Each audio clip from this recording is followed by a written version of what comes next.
नमस्कार प्रिय दर्शक वृंद, एनईआई द्वास न्यूज़ के सभी दर्शकों को आज एक शख्सियत से फिर हमारी साक्षात्कार होने जा रही है। आप लोग शायद जानते होंगे, राजेश लाकड़ा उर्फ टाइगर नाम से इन्हें जाना जाता है। द्वास इलाके में बहुत दिनों से ये आदिवासी समुदाय के आवाज़ को उठाते रहे हैं। फ़िलहाल मूल निवासी भारतीय आदिवासी विकास परिषद के ये केंद्रीय कमेटी के अध्यक्ष हैं। अभी तृणमूल कांग्रेस में कुछ ही दिन पहले 28 दिसंबर को इन्होंने कोलकाता जाकर ज्वाइन किया है। अभी हम इनसे बात करेंगे कि राजनीतिक परिप्रेक्ष्य में अभी इनकी क्या क्या मुद्दा है और द्वास इलाके के चाय श्रमिकों के संबंधित बात करेंगे। राजेश जी, आपको नमस्कार। एनईआई द्वास न्यूज़ जोहार आप सभी और 9 वर्ष की और साथ ही आने वाले गणतंत्र दिवस की बहुत ढेर सारी शुभकामनाएं आपको। समस्त देशवासियों को भी गणतंत्र के शुभकामनाएं एवं नेताजी सुभाष चंद्र बोस के जन्मदिवस के उपलक्ष्य में समस्त देशवासी एवं भाषाभाषी मनुष्यों को शुभकामनाएं। तो आप बहुत दीर्घ दिनों से आदिवासी समुदाय के मुद्दे को उठाते रहे हैं और एक भारतीय मूल आदिवासी विकास परिषद का आप केंद्रीय कमेटी के अध्यक्ष भी रहे हैं। तो आप संगठन जब एक समुदाय को लेकर, अपने समुदाय को लेकर आप कर रहे थे उनके उत्थान के लिए, तो ऐसी क्या ज़रूरत पड़ी कि आपको पार्टी में शामिल होना पड़ा, तृणमूल कांग्रेस में जाना पड़ा? तृणमूल कांग्रेस ही क्यों? जी, इसके लिए विशेष है कि देखिए, मैं अपने आदिवासी संगठन के लेके ही आंदोलन कर रहा था, मगर सिर्फ आंदोलन करने तक सीमित नहीं रह जाता। आंदोलन का प्रतिफल भी जरूरी होता है। आंदोलन का प्रतिफल पाने के लिए किसी भी राजनीतिक दल के साथ में गठबंधन या तो सरकार के साथ में बातचीत करके अपने समुदाय का लाभ पहुंचाना ही मेरा एकमात्र लक्ष्य है। इसी कारण बस मैं 28 तारीख को तृणमूल भवन में ममता बनर्जी के आह्वान पर उन्होंने कहा कि आप इतने अच्छे लीडर हो, अपने समाज के लिए आप काम करना चाहते हो, तो आपको वेलकम है, आप आइए मेरे साथ, आप मेरे साथ सरकार में आइए, मेरे साथ बैठिए। आप बाहर में रहोगे सरकार से तो आपके साथ में मेरा एक डिस्टेंस हो जाएगा। वो डिस्टेंस रहने का वजह से क्या है, आज तराई डुवर्स का जो भी डेवलपमेंट का बात बोला जा रहा है, आज देखिए दीर्घ दिन से जमीन का पट्टा, आपका घर का मुद्दा, वेतन वृद्धि, ये काम कराने के लिए आज मैं सफलता हासिल किया हूँ। तो ये तो बाहर रह के नहीं हो सकता था। मुझे दीदी के करीब जाके उनके दल के साथ, उनके सरकार के साथ मिल के मैं अपने लोगों को लाभ पहुँचाने के लिए ही मैं तृणमूल कांग्रेस का दामन को थामा हूँ। और एक बात है, तृणमूल कांग्रेस को दामन थामने के मेन वजह है माननीय मुख्यमंत्री ममता बनर्जी है, जो सभी समुदाय को लेकर काम करता है। इसी वजह से वो हम आज उनके ऊपर विश्वास किए हैं और वो विश्वास अटूट है। 5th शेड्यूल का जो मेरा बात है वो भी जल्द ही सॉर्ट आउट हो जाएगा। तो मैं पूरा विश्वास है, उन्होंने मुझे जो आश्वासन दिया था कि 20 दिन के अंदर मैं बहुत सारा चीज़ों को पूरा करना जा रहा हूँ, वो उन्होंने करके दिखाया। ये है दीदी का सौगात। अच्छा, आप राजनीतिक परिप्रेक्ष्य में जब ज्वाइन किए हैं तो आपका काफ़ी आलोचना भी हुआ कि आप एक जातीय संगठन से जुड़े हुए हैं, आदिवासी मूल भारतीय विकास परिषद से, फिर आपने अपने जाति को लेकर एक पार्टी के तरफ में जाने का आलोचना भी हुआ। इससे आप कैसे देखते हैं? ये सही मेरा कदम था, क्योंकि देखिए मेरा जातीय जो संगठन है वो जाति का मुद्दा को लेकर उठाना है, मगर उसको राजनीतिक समाधान करने के लिए तो राजनीतिक दल का तो दामन थामना ही पड़ेगा। ये तो एक्ट है, भारतवर्ष का इलेक्शन चुनाव आयोग जो बनाया किसने, राजनीतिक दल का। यदि उसके माध्यम से सोल्यूशन नहीं होता है, विधानसभा या तो राज्यसभा में ये राजनीतिक दल के जनप्रतिनिधि हमारी डिमांड को नहीं रखेंगे तो वहाँ से तो पास होगा नहीं। तो जो आलोचक कर रहे हैं उनको एक्चुअल बोला जाए तो कि असल राजनीति का अब होगा। आदिवासी और टीएमसी मिलकर यहाँ के तराई डुवर्स के डेवलपमेंट के लिए हम लोग राजनीति करेंगे। तो इससे एक बात होता है रमन जी, जो मुझे मेरा आलोचना कर रहे हैं वो आलोचना इसलिए कर रहे हैं कि मेरे आने से बहुतों का राजनीतिक रसूख खत्म होने जा रहा है। अच्छा राजेश जी, आपका एक बहुत अच्छे मित्र भी रहे हैं आप, जो हमारे अभी वर्तमान के सांसद जॉन बारला जी। थोड़ा चलते चलते बात करते हैं, कैमरामैन भी पीछे चलेंगे। तो ये जो परिप्रेक्ष्य रहा है आपका जॉन बारला जी के साथ जो दोस्ती रहा है, तो इस संबंध में आप अभी दोनों अलग अलग पार्टियों में हैं, तो उनसे भी बीच में आपका कुछ मनमुटाव के बारे में भी सुना जा रहा है, ये कहाँ तक सत्य है और क्या है ये? एक नंबर बात तो मैं बोल देता हूँ, जोन बारला जी मेरा मित्र कभी भी नहीं था, ना आदिवासी समुदाय का मित्र है। वो अपने आप वो बीजेपी के मन से जय आदिवासी का स्लोगन लगा कर दिखाए तब मैं मान लूँगा, मगर मैं तृणमूल का संगठन से, तृणमूल का मंच में बीरपड़ा 21 तारीख का जनसभा का मंच से मैंने जय आदिवासी का स्लोगन लगा के दिखा दिया। अपने चिर परिचित अंदाज में, अपने वेशभूषा के साथ, अपने तीर धनुष के साथ में, अपने जाति का झंडा लेके मैंने परिचय दे दिया कि मैं आदिवासी हूँ पहले, उसके बाद में पार्टी का आदमी हूँ। ये तो प्रमाण है मेरा। तो जोन बारला ये कर नहीं पाएगा। लेकिन एक समय दोनों आप साथ में घूमते थे, दोस्ती तो थी। उन्होंने मुझे राजनीतिक रसूख पाने के लिए इस्तेमाल किया। आज मैं बताने जा रहा हूं, 2009 में सर्वप्रथम उनकी पत्नी, धर्मपत्नी जो है, उनको सीपीएम से, उस समय जब लेफ्ट फ्रंट था तो सीपीएम के टिकट से देकर जितवा के उसको उप प्रधान बनाया था। किसने बनाया था? यही राजेश लकड़ा टाइगर था। वो बाद में जब राजनीतिक का वो सारा भेद को समझा तो वो अपना दोस्ती को छोड़ दिया, अपने समुदाय को छोड़ दिया, जिसका परिणाम है आज जोन बारला सिर्फ पूरा तराई डुवर्स में अलग थलग पड़ गए हैं। उसके साथ में कोई भी आदिवासी नहीं है। तो कुछ दिन बोल रहे थे कि राजेश लकड़ा के पास में कितना आदमी है। मैंने 21 तारीख एलेनबाड़ी से लेकर बीरपड़ा तक और आपका कुमारग्राम से लेकर बीरपड़ा तक मोटरसाइकिल करीबन 600-700 मोटरसाइकिल का कारवा निकला, हुजूम निकला। पूरा आदिवासी लोग पूरा तीर धनुष के साथ, बाजे गाजे के साथ, अपने पारंपरिक वेशभूषा के साथ में। ये प्रमाण करता है कि मेरे साथ में आज अनगिनत लाखों की तादाद में आदिवासी समुदाय है। क्यों? क्योंकि मैं उनके लिए काम करता हूँ, उनके आवाज़ को बुलंद करता हूँ। जोन बारला जैसे मैं नहीं हूँ। वो अपने जाति को भूलकर 11 जाति को आदिवासी बनाने के लिए संसद में ये आपका प्रस्ताव रखता है। ये क्या आदिवासी जनजाति का जनप्रतिनिधि होने के नाते क्या उनका ये फर्ज बनता है? तो गलत काम किया उन्होंने। मगर मैं राजेश लकड़ा बोलता हूँ, आज भी मैं तृणमूल सरकार के राजेश जी, ये जो 11 जाति वाला जो मामला है गोरखा समुदाय का, इसको पश्चिम बंगाल की सरकार 2016 में भी इसका अपने यहाँ इम्प्लीमेंट किया था। जो सेंट्रल गवर्नमेंट ने यहाँ पे भी वादा किया था, बीरपड़ा नरेंद्र मोदी प्रधानमंत्री आए थे, लेकिन सेंट्रल गवर्नमेंट से तो लागू नहीं हुआ। तो अगर मान लीजिए कि आप जिस पार्टी में हैं उस संगठन की मुख्यमंत्री अगर इसको प्रस्ताव देती है, उसके आवाज़ को अगर उस संसद में उठाते हैं तो इसमें क्या बुराई है? देखिए, मुख्यमंत्री संसद में नहीं उठा पाएंगे, राजनीतिक मुद्दा था। किंतु अभी तक ये कहीं भी विधानसभा ना राज्यसभा में ये प्रस्ताव रखा नहीं गया है, बल्कि सिर्फ जोन बारला के द्वारा ही रखा गया है संसद भवन में। अच्छा राजेश जी, आप एक जातीय संगठन से तो जुड़े हुए हैं ही, अब तो अब राजनेता भी आप हो गए, ठीक है नहीं? सामाजिक जनसेवा से उठकर आप राजनेता अब हो गए। लेकिन आप पर अभी भी एक आरोप लग रहा है कि जैसे यहाँ पे जो अदर्स 50% समुदाय है उसकी बातें नहीं करके सिर्फ आप आदिवासी समुदाय का ही बात करते हैं। ये कहाँ तक सत्य है? ये गलत है। पूरी 50% तराई डुवर्स में आदिवासी बहुल क्षेत्र है, 70% आदिवासी बहुल क्षेत्र है। इनको अनदेखा किया नहीं जा सकता, जो कि भारतवर्ष के इतिहास में आज का आज़ादी के बाद। लेकिन 70% में जो एसटी का दर्जा पाने वाले आदिवासी हैं वो आपको 35 से 45 के आसपास तक ही है, कहीं कहीं 45 है।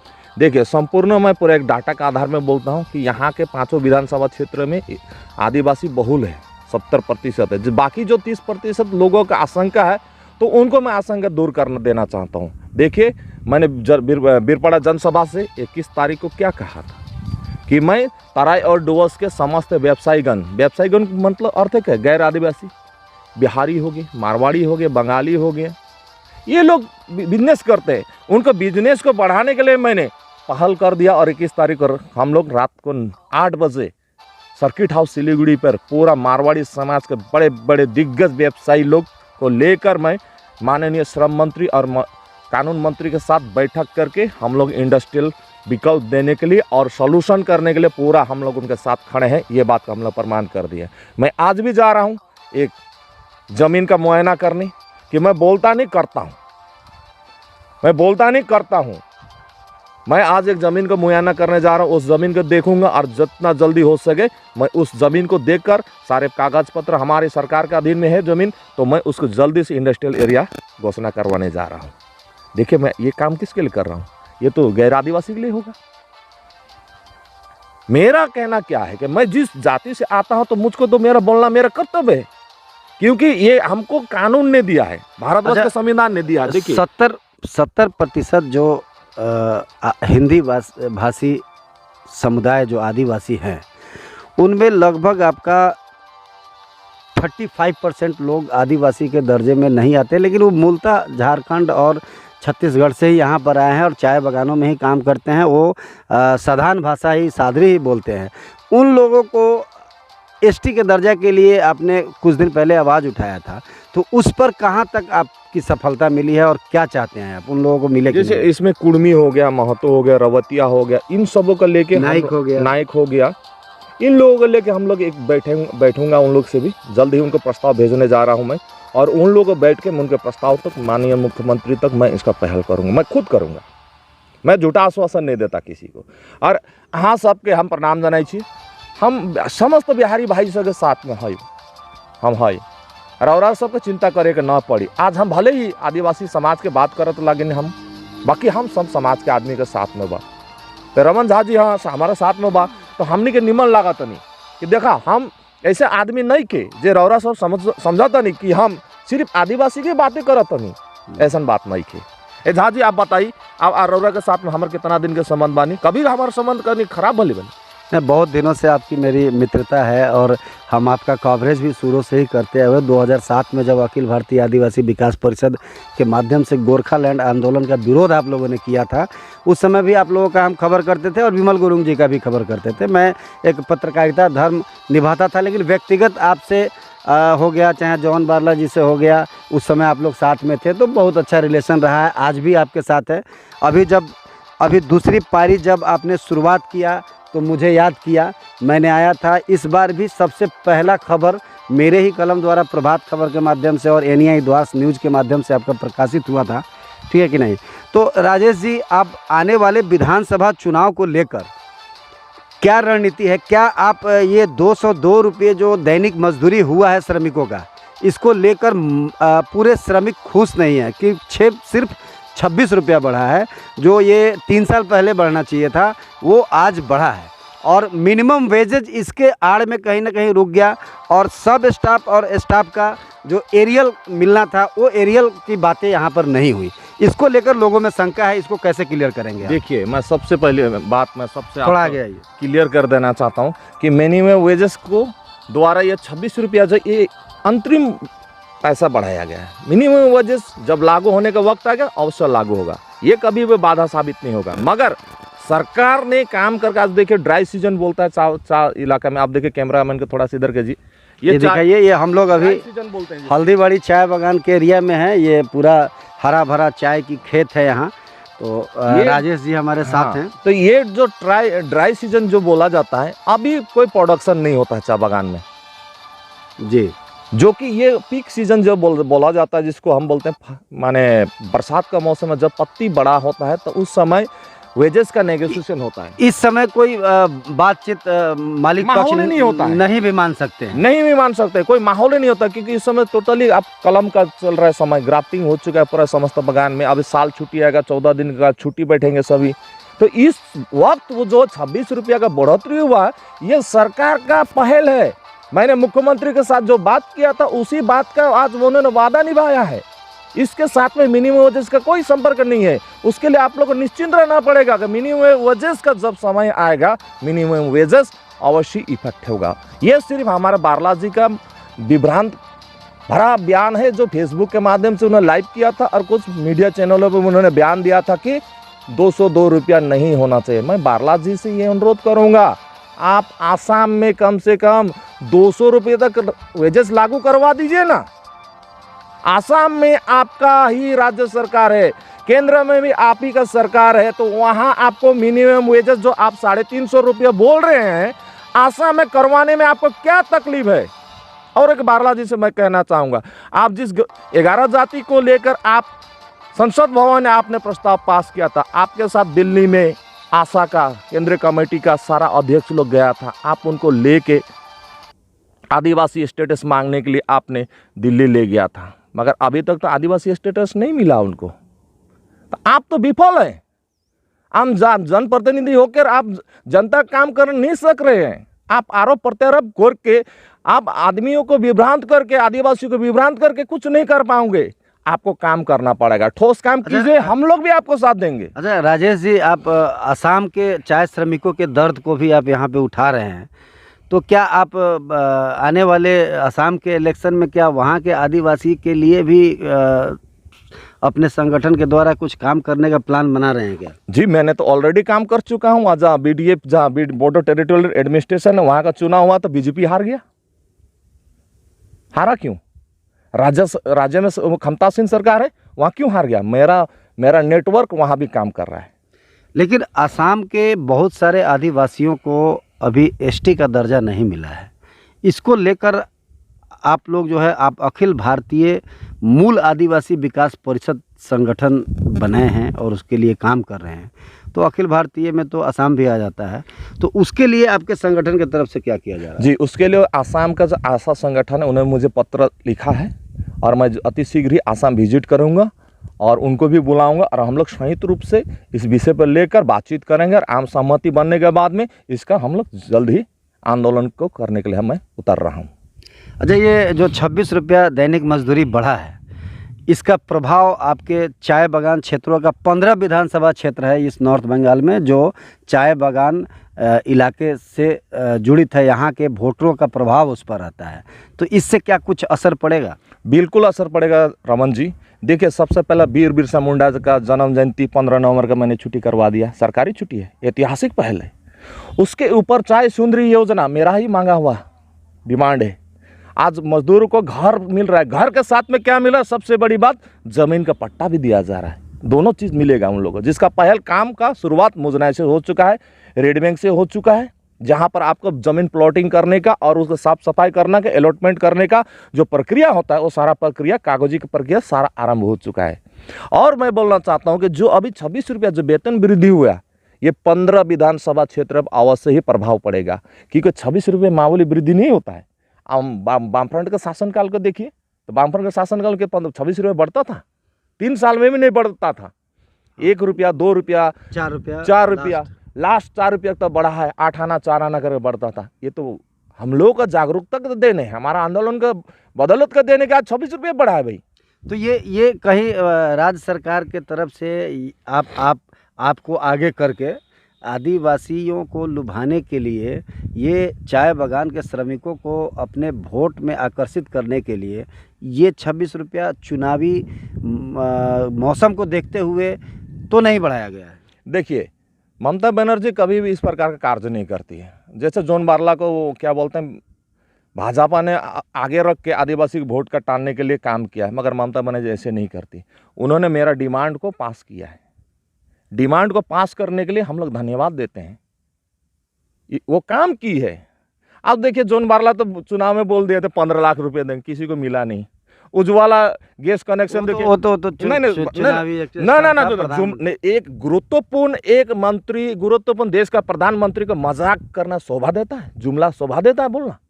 मैं आज तक मैं छोटा सा साधारण, तो अमित शाह भी बोल चुके हैं, ये तो चुनावी जुमला एक कहावत था, उन्होंने कहा ऐसा नहीं होता, ऐसा नहीं होता। कोई भी राष्ट्रीय राजनीतिक दल ऐसा जुमलेबाजी पे नहीं चलता है। ठोस उनका प्रवचन होना चाहिए। वचन हाँ तो हाँ, ना में ना। मैंने वादा किया था कि चुनाव से पहले त्राइडोज के श्रमिक को सौगात दूंगा, जमीन का पट्टा, चाय सुंदरी योजना, वेतन वृद्धि, वो कर दिया है। इसको जुमला नहीं कहा जाता, ये हकीकत है। हम लोग जो बोलते हैं करते हैं, और हमारा कर्तव्य हमारा बनता है। हम लोग दायित्वपूर्ण आदमी हैं। हमारे मुखों से, हमारे मुखों के प्रवचन से जुमले शब्द सही नहीं बैठता। ये तो वो जो है हास्यकार सब व्यंगकार है, उनके विभाग हैं।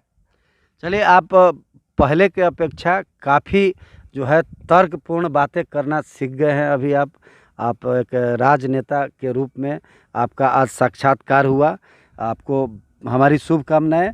और इस बार क्या आप इलेक्शन लड़ेंगे क्या विधानसभा? ये मेरा विषय नहीं है। माननीय मुख्यमंत्री यदि ये दायित्व मुझे सौंपेगा तो मैं अवश्य दायित्व को उठाने का प्रयास करूंगा। द्वारस के किस इलाके के विधानसभा क्षेत्र से आप लड़ना चाहेंगे? आपकी इच्छा क्या है, अगर पार्टी दायित्व देती है तो? माननीय मुख्यमंत्री जो दीदी है, वो जहाँ से मुझे जिम्मेवारी देगा, मैं वहीं से वो जिम्मेवारी उठाऊंगा। और रवि किशन की तरह पताल से भी टिकट मिलेगा तो जीत जाएंगे क्या? अवश्य जीतूंगा, क्योंकि इतिहास है ध्रुवस का कि जब जब टाइगर जिधर साथ दिया उसी का पल्ला भारी हुआ है। ये तो आप भी इसके गवाह हैं, है कि नहीं?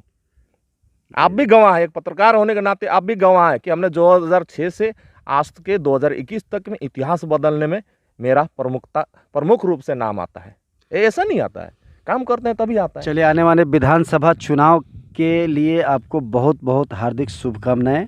आज बड़ी ही बेबाकी से आपने हमारे सवालों का जवाब दिया। तो दर्शक वृंद, हमारे समक्ष आज जुड़े आदिवासी समाज के एक समाज सेवी नेता जो अब तृणमूल कांग्रेस के राजनेता भी बन चुके हैं, राजेश लाकड़ा उर्फ टाइगर जी। ऐसे ही किसी शख्स के साथ फिर हमारी मुलाकात होगी। आज हल्दीबाड़ी चाय बागान से रमन कुमार झा, NEI द्वास न्यूज़ के लिए। जोहार सभी को।